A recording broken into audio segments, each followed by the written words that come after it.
Hi everybody, welcome back to 100% Mags. So this is a final match preview for the 1920 season as Newcastle United take on Liverpool, the reigning Premier League champions for the 1920 season at St James's Park. So they'll be coming into this game in very high spirits after playing that game against Chelsea last night, where they come away from the game 5-3 winners. Of course, they got to lift the Premier League title as well last night at the famous Cop End at Anfield. The Liverpool fans were outside the stadium as well, celebrating, which was something that the government said shouldn't happen, and they shouldn't have been there. So more than likely Liverpool will be getting told off for that happening. Of course, Leeds United fans did do the same as well, so I'm assuming they'll probably also get told off for that as well. It's going to be a 4 o'clock kickoff on Sunday. It's going to be live on BT Sport, so that means that Newcastle United season ticket holders will once again get a free match pass to watch the game, just like they did for the game against Aston Villa and the game against Spurs as well, what was at St James's Park. Also, looking at the team going into this game, obviously we're going to be without Jamal Lascelles, Kieran Clark, Isaac Hayden and Sean Longstaff.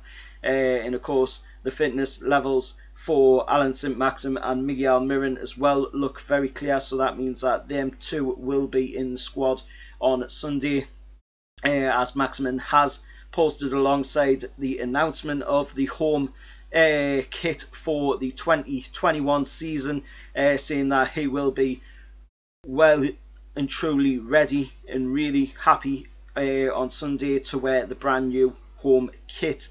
If you haven't seen it yet, please go check out the social media channels of my social media channels. All the pictures are up there for you to go check out the brand new kit if you haven't seen it already on Newcastle United's social media channel already. Looking at Liverpool, of course, they're going to be without Joel Matip and Jordan Henderson, as well as he misses out. But former Magpie James Milner is available again, coming off the bench against Chelsea on Wednesday night. Last night at Anfield, he came off the bench for Liverpool in, like I say, the 5-3 win against Frank Lampard's men. Now, Jurgen Klopp's side have won 13 of their 18 Premier League games so far this season, drawing twice at Manchester United and Everton, losing 3 times at Watford, Man City and Arsenal. And then, of course, since the restart, Liverpool's Premier League away record has been equal to that of Newcastle, in the fact that they have played 4, lost 2, drew 1 and won 1 so far since the Premier League restart. And of course, as always, their current haul of 30 away goals in the Premier League is inferior, of course, to Man City's 45, Chelsea's 39, Leicester's 32, and level with Southampton on 30. However, their record of just 16 goals conceded this Premier League season on the road is the best in the Premier League. Looking at the past 5 games that Newcastle have played against Liverpool at St James's Park, you look back at the 18-19 season where we lost 3-2 with Christian Atsu and Rondon scoring the goals for Newcastle. 17-18 campaign where we drew 1-1 with Joselu scoring that goal off of the shin of Joel Matip, I believe it was.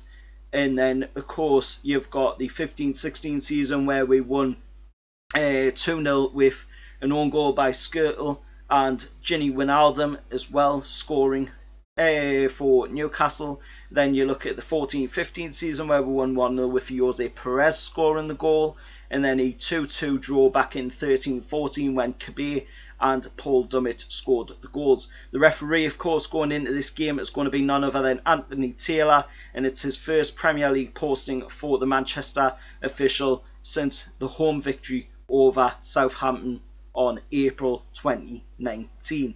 Taylor was in charge, of course, of our 3-2 FA Cup success over West Brom last March. Looking at the VAR, it's going to be none other than John Brooks. Hopefully, it'll all go to plan. Newcastle United on Sunday will go out at St James's Park and will perform to our highest ability that is possible under the current regime.